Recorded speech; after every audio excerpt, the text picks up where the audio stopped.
Hello friends, welcome back to my YouTube channel.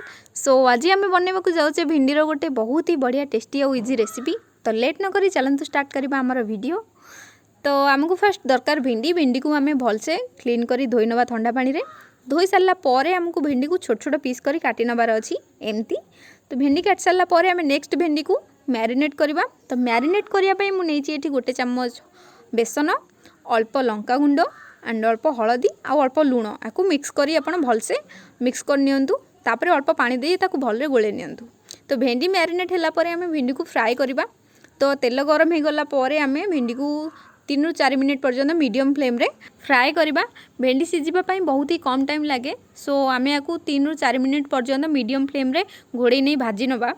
तो 3 ରୁ 4 minute हो साराणी आ भेंडी भी ये बहुत भलसे फ्राए हो साराणी। तो एबे आमे गैस ऑफ करी भेंडी को साइड को काढ़ी नबा प्लेट रे। तो एबे नेक्स्ट आमे तैयारी करबा भेंडी पई मसला। तो मसला पई आपण जेकोसी कुकिंग ऑयल नियंतु। तेल गरम होला पर सेथरे जीरा और सुखला लंका ऐड करी ताको भलसे भाजी नियंतु। तापर पियाज ऐड करी पियाज को आमे मीडियम फ्लेम रे 2 ରୁ 3 मिनिट भाजीबा।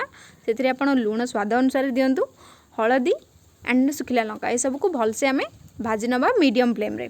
2 ରୁ 3 मिनिट पियाज को भाजिला परे आमे सेथिरे गोटे चामच अदा रसुण पेस्ट ऐड करी पियाज सह ताको भलसे मिक्स करनबा एंड ताको मीडियम फ्लेम रे गोटे मिनिट पर्यंत भाजिबा। तापरे आमे सेथिरे हाफ कप पानी देई ताको हाई फ्लेम रे 1 ରୁ 2 मिनिट पर्यंत भाजिबा जेमति कि तार कंचा गंध सब पळेबो। 2 ରୁ 3 मिनिट मसला को भाजिला परे आमे एबे सेथिरे ऐड करनबा कंचा टमाटर पेस्ट। तो कंचा टमाटर पेस्ट ऐड कर सारा पर आमे ताको मिक्स करनबा भलसे एंड ताको लो रु मीडियम फ्लेम रे आमे 3 ରୁ 4 मिनिट पर्यंत भाजिबा। तापरे आमे सेथिरे चिकन मसला, गरम मसला एंड जीरा मसला ऐड करी ताको भलसे आमे मिक्स करनबा। तो मिक्स कर सारा पर आमे मसला को अल्प समय पाई 1 ରୁ 2 मिनिट पर्यंत मीडियम फ्लेम रे घोड़े नबा मसला सिझिबा पाई। 2 ରୁ 3 मिनिट पर देखिबे हमर मसला बहुत भल भाव में सिझी जाइछि। एबे ताको आमे भलरे टिके मिक्स करनबा। तो मिक्स कला पर देखि पारथिबे कि आपण आम मसला बहुत बढ़िया भाव में रेडी हो सारानी। एबे आमे मसला को लो फ्लेम रे रखी सेथिरे 2 चम्मच दही ऐड करनबा। तो दही ऐड कला बेले आपण लो फ्लेम रे ही रखंतु गैस को, नहले दही फाटी जिवो जदी हाई फ्लेम रे रखिबे कि मीडियम फ्लेम रे रखिबे। तो दही को भल भाव में मिक्स करी आमे सेथिरे बे भाजी की रखिथिबा भेंडी को ऐड करी भलरे मिक्स करनबा। भेंडी को मसला रे बहुत भल भाव में मिक्स कला परे आमे ताकू 2 ରୁ 3 मिनिट पर्यंत लो फ्लेम रे घोड़े नबा जेमति कि मसलार सब फ्लेवर हमर भेंडी को चली आसीबो। तो एबे 2 ରୁ 3 मिनिट हो सारिछि एंड भेंडी भी मसला सह बहुत भल भाव में मिक्स हो सारिछि।